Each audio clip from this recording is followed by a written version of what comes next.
呢一集我哋有請超能力學院冠軍。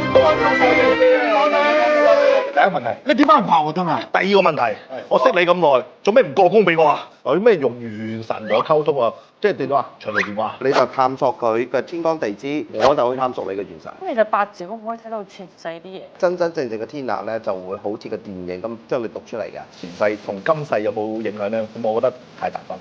唔係㗎，你做咗衰嘢之後，跟住你投咗胎喺呢一世當中，其實咧受緊。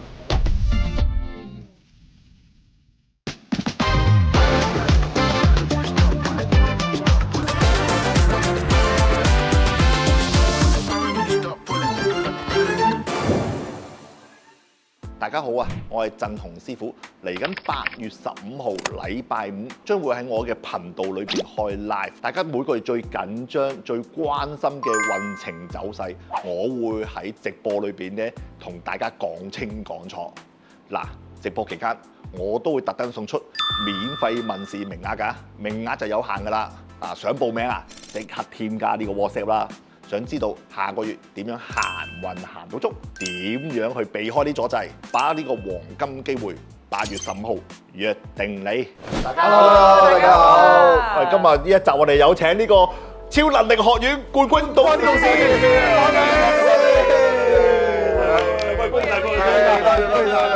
喂，你犀利啦！我早幾日睇咗呢個冠軍呢日最後呢一集嚇，啲出線嘅呢個學員裏邊，你佔2個喎。我正常嘅，我諗住3個嘅。哇！你都想立晒，你立咗2個咯，隔離嗰個導師啊1個都冇啊！你留翻啲俾人啊嘛。師傅謹言慎行啊！嗱，咁呢一期節目咧就好犀利啦，咁係我哋嘅振雄發美零距離聯合節目，係啦。我為好多觀眾咧搜集咗好多問題，好多問題要問翻兩位師傅。有問題之前，你好似有啲投訴喎。第一個問題先問第一個問題。OK，你點解唔拍我燈啊？一題都唔中喎，點解咧，大哥？事出有因㗎，你應該睇得到事出有因嘅。冇一樣準。嗰一刻可能蒙蔽咗。蒙蔽咗，啲磁場太混亂。係啦。第二個問題，我識你咁耐，做咩唔過宮俾我啊？嚟，我哋後台見啦，我後台過俾你啊！我哋而家先卡機先，我哋先掛工先。係咯，過咗咪我哋攞到冠軍啊嘛。係咯，咁就通靈之王二嘅冠軍。喂，呢啲咁隱蔽嘅事，你點會發現我過咗宮俾佢哋幾個嘅？哇！唔過宮，我點會攞到冠軍啊？係咯，但係好似冇拍出嚟嘅喎，已經係。梗係啦，呢啲秘密嚟㗎嘛。嗱，咁我哋問翻啲網友想問嘅問題啦。咁啊，首先我哋振雄師傅係冇去做評委嘅。咁啊，有一個問題就係，如果你去超能力學院做評委，你會揀邊幾個學員咧？啊，如果超能力學院2的話咧，有3個名額咧。我第一個就安南，第2個袁陽。我一集咧同風水講過，如果下次咧超能力學院我做導師的話咧，安南一出我就拍，一定要拍。咪咯，未行到中間位我就拍定啦。係啊，一見到係我安南啊拍。係啦，我個元神啊，同阿安南嘅元神已經溝通咗啦。咪師傅已經撳咗啦。我已經同佢通咗下嚟，俾阿發明再揀個啊，俾多次機會你，俾多次機會，再會唔會揀翻袁陽同埋安南？係咪師傅明明話我係通靈體，然之後佢唔拍我燈喎？你真係唔啱啦！超能力學院係幕後會揀。呢個證明咧，發明係好公平嘅，係公平公正公開，唔會私人感情嘅，係啊，因為成個超能學學院咧，可以講話高手雲集啦。係啊，太多原來勁人個個都有好強嘅一個術數喺入邊，咁好多時候咧，佢哋都爭個機會去展現到自己。咁當然呢樣嘢比拼嗰啲，全部都係靠實力㗎啦，係嘛？咁我唯有提升自己嘅實力，係要嘅，爭取獲得呢個拍燈嗱，呢個正面啊，呢個正面。你有冇添加小助理嘅 WhatsApp 上我哋八字解說嘅？振雄師傅 WhatsApp 添加咗之後咧，仲要添加發美老師嘅 WhatsApp，就一齊學習。遲啲發明師傅有冇考慮話去做啲？咁我就係下一個臨。而家喺度做緊㗎啦，做緊㗎啦，係做緊啦。係啊，而家都有好多人去諮詢我關於通靈類嘅嘢，都話喺網上啊，又或者可能佢哋喺一啲書籍入邊係冇辦法去揾到呢度，好多佢都想話到了解一下四維世界到底係點樣樣。咁啊，所以我當時咧都考慮咗一下，咁樣既然一樣嘢嘅話，授之於人不如授之於人。咁樣我就諗住將好多嗰啲學術同大家去分享。呢樣嘢真係嘅，因為時溫咧真係冇一本書嘅。係。就算坊間有本書寫啲四維世界，一定都係要師傅帶住走。你睇文字唔明嘅，睇唔明咯，係咁咯。你睇文言文，你睇完之後你通唔到啊！通唔到，同埋唔理解嘅，係係啊，即係始終一個師傅帶住一個徒弟，係因為始終帶住個徒弟嘅好處就唔會走火入魔咯。係，所以如果係想學八字咧，可以添加我哋振雄師傅嘅 WhatsApp。如果係想咁你就唔會學錯㗎啦，唔會係學錯八字㗎啦如。果係想學通靈咧，都可以添加我哋發明師傅嘅 WhatsApp。如果係想雙修咧，就一齊添加，好似我咁。明年嘅冠軍。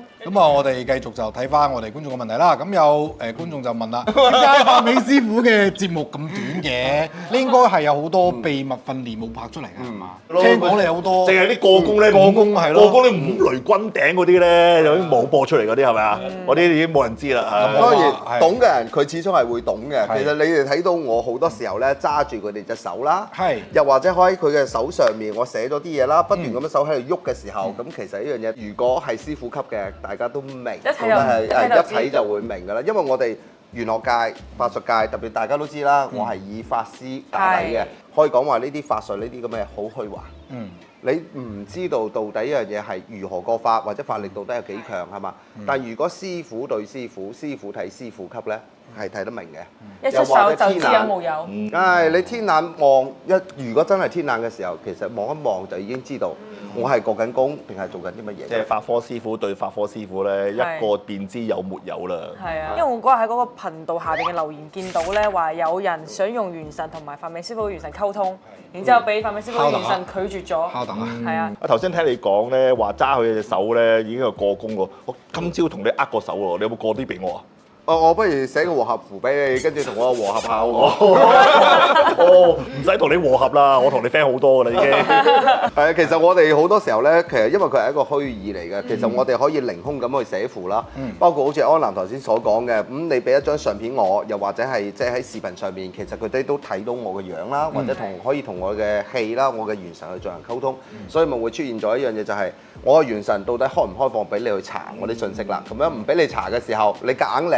咁啊，唯有一樣嘢警告下咯。咁如果我元神同你 friend 嘅，咁其實一樣佢都會俾你查，即係大家 friend 啊嘛，好似振雄所講嘅，係。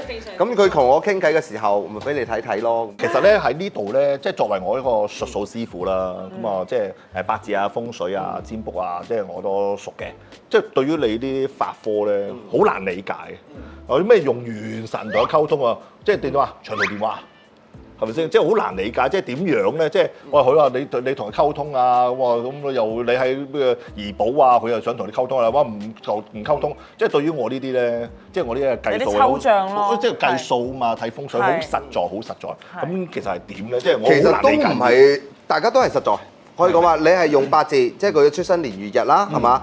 咁啊，呢個都係一個實在嘅數字。咁你個人本身就係一個法器，本身就係一個能量體，跟住其實都係實在。然後你去係啊，唔係你八字見到，我見到你嘅人啊嘛。係。咁係嘛，一樣嘅啫嘛。同時一樣嘢，你話八字入邊，然後你就探索佢嘅天干地支，探索佢嘅藏干，咁樣嚟計數噶嘛。我就去探索你嘅元神。哦。其實一樣嘅原理嚟嘅啫，只不過就可能我哋會用法力啦，去打開一啲即係四維嘅空間啦，或者可能四維嘅一啲寶箱啦，咁樣元神宮啦等等，去同你進行溝通同交流，一樣嘅啫。其實你睇重光，我咪睇你元神宮咯。可能就係好似你一個人坐喺度咁，咁其實你上面有一個光圈，然之後一個人影出現，係咪咁㗎？唔係你可以咁理解，每個人睇嘅都唔一樣，因為四維世界其實就係一股氣。我哋以股氣嚟判別所有嘅事情。咁啊，頭先法明師傅講咗啦，可以通過睇呢個氣去同人交流。咁振雄師傅睇八字嘅時候咧，會唔會產生呢個人嘅嗰啲經歷嗰啲畫面出嚟？畫面就唔會，始終你睇八字咧睇得熟的話咧，其實睇天干啦、地支啦、十神啦，同埋個意象。其實每一 part 去睇的話咧，你睇熟咗的話咧，其實唔係一 part 睇㗎啦，係一嚿一齊睇㗎啦。佢有啲畫像出嚟。咁畫像的話，你已經睇到個人個傾向啊，做啲咩嘢啊，同埋過去係個行為啊、心性啊，同埋遇到啲乜嘢。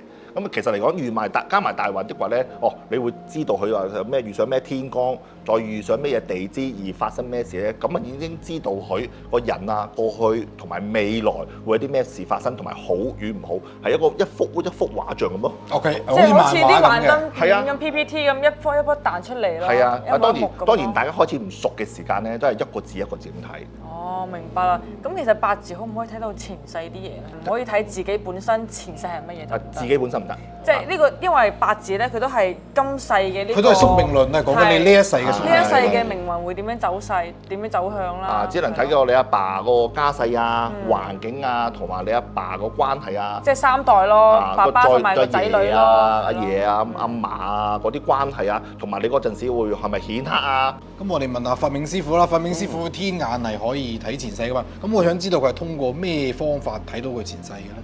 從佢元神當中開始調動，又或者我涉入佢前世嘅因果入邊。即係其實元神咧，佢係記錄咗我哋好多世嘅一啲故事喺。即係元神係有記憶嘅，佢一直都係呢個元神。即係唔好元神可以講話一樣嘢，佢屢生屢世都不滅㗎，所以佢會帶住佢自己前世嘅記憶過到嚟，甚至你嘅福德啦，或者係佢投胎前其實都知道佢點解要投胎去呢個家庭或者喺呢個 body 上面㗎啦。咁所以我哋讀取佢前世嘅時候，跟住佢會打開佢自己嘅一個空間，即係佢自己嘅儲存嘅信息啦。即係俾你去睇，好似一張儲存卡咁，俾你睇張。咁啊，但係呢樣嘢嘅話，你就要我哋就會分㗎啦，即係真真正正嘅天眼咧，就會好似個電影咁將你讀出嚟嘅。咁啊就係逐啲好似啲針咁樣回放。咁啊5歲停，跟住咧就5歲到10歲做過啲咩事，跟住一樣嘢，8歲中間有嘢停咁樣。好似嗰啲剪片咁。係，但呢個係需要一個好強嘅功力，甚至一個護體啦，同埋一樣嘢佢可以探索得幾深啦，各方面嚟恒定嘅，唔係話你個個眼睛都可以睇到。咁啊，有啲可能啱啱開啊，又或者可能佢只係靠靈感嘅，可能佢只係讀取咗某一部分嘅啫，可能就話唔完整，唔完整啊！即係等於，你後邊有個冤親債主，咁啊冤親債跟住你，跟住佢累咗啲咩？冇啦。咁呢個就有啲似係都可以睇到前世同埋今世嘅嘢啦。咁我下一世會成為啲乜嘢？係咯，下一世睇唔可唔可以睇得到咧？靠你自己嘅福德，跟住去衡量所有嘅事情。而唔係話到我哋去移轉，因為未來係會變嘅。當我哋一進入咗六維世界嘅時候，其實佢就已經係可以探索六維世界。咁而家科學家其實已經係同大家探討到有16維存在㗎啦。包括唔好講你下一世啦，你未來嘅事情，好似振雄咁，佢都會推算，係嘛？你做呢個金行業會好啲，定係話咗呢樣嘢嘅話，我做第二個行業會好啲？咁其實3維世界已經係推算㗎啦，係嘛？其實去到我哋4維世界，原來跳升6維嘅時候，我哋會推算個整體，你嘅命運行程到底係點樣？佢前面有好多條路。原來我哋喺推算嘅過程當中會揀一條最靚嘅仔嘅路俾佢，但係要靠你嘅福德去進行支撐。其實係咁樣嘅。不過我咁睇喎，作為嗰個術數師傅咧，我都探討過前世呢件事。有時間唔中啲客咧揾我算命嗰陣時，振雄師傅，我個八字睇唔睇到前世啊？我話睇唔到。咁啊有好多人都會睇三世書噶嘛。嗱我咁嘅睇法啦。咁我覺得前世同今世咧，我覺得唔太大關係。即係我覺得前世係可能做咗咩壞事，或者做咗啲唔好嘅事，對於今世嚟講，你自己行善積福啊，做翻好事啊，做翻自己的話咧，我覺得同前世個關係唔太大關係嘅情況之下咧，你可以改善自己今世嘅命運咯。冇錯，我哋上世嘅嘢同今世嘅嘢點解會好相近咁樣？又即係打遊戲，你呢關未過，我必須要重新再打過呢一關，然後先可以跳轉到第二關。如果你係過咗上世嗰關嘅話，呢一世咧，佢個節義啊，節義唔同㗎。即係例如上一世你可能係個官，突然間你一世點解會係一樣嘢嘅話係做一個係普通人咁樣？其實就係你官嗰世你已經過咗啦，你可能下世再下世再下世都唔使過官。即係好似人可能再過多幾世之後會做翻官咯。做另一種類型嘅官咯，係啊，另一種類型㗎啦。有一樣嘢我好相信就係前世咧，我哋相信一個朋友嚟。即係我相信咧，一60格者一輪迴啊嘛。即係我哋而家可以相聚見面，同埋啲工作人員一齊的話咧，可能前好多世之前咧，其實我哋係已經相識係朋友嚟嘅。可能過多3世4世再做翻朋友，咁期間可能做其他動物啦，可能跟住做其他嘢啊，做神仙唔出奇做埋神仙唔出奇，跟住再做翻人。咁我相信呢樣嘢，反而我前世就同今世有冇影響咧？我個人個睇法唔涉及其他，咁我覺得唔太大關係咯。即係都係振雄師傅更在嘢，活在當下，把呢一世過好先，做好自己做多啲行善積福，對你嘅下世咧就最有幫助。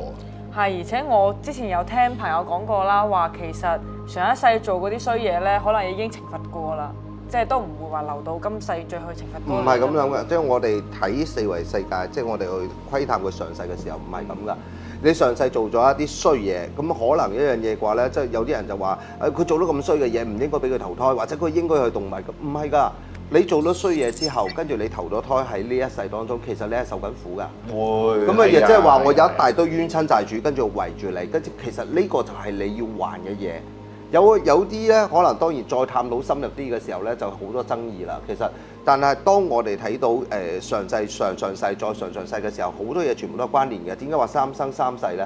就係話其實我哋三世當中係好多嘢係好相似嘅。特別一樣嘢，我好似上一世咁樣，例如你係俾一個弓箭射親，可能穿咗隻手呢一度，跟住原來呢隻手斷咗，或者係佢係有問題斬咗，今世呢隻手都有問題㗎。咁即係一定要多做善事。唔係，咁我突然間就突發奇想啦喎！咁啊，既然我哋八字流派啦，加埋我就同師傅啦，覺得應該過好呢一世，活在當下。咁我哋都係㗎，都係一樣㗎。但係你哋仲可以睇到前世、下世，仲有四維世界。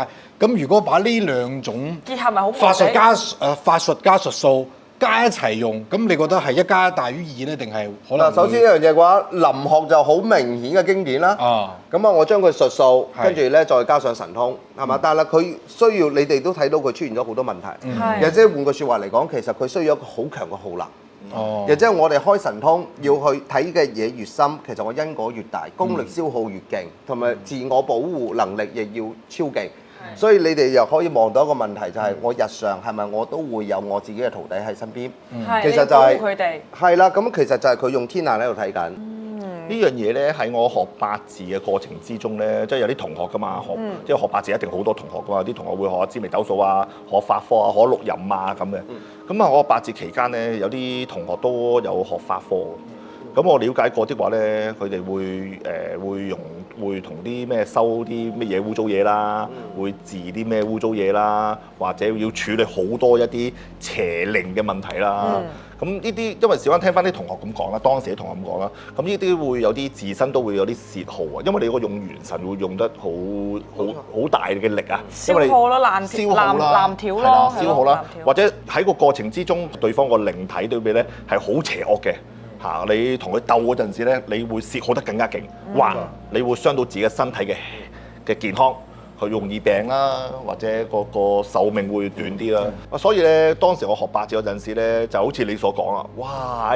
咁多 V 運嘅嘢咧，我本身都驚嘅，即係嗰啲靈體嘅，最好睇我唔到嗰啲嚟嘅。咁所以我最終咧唔學呢啲法科。專注於喺風水八字嗰度咯。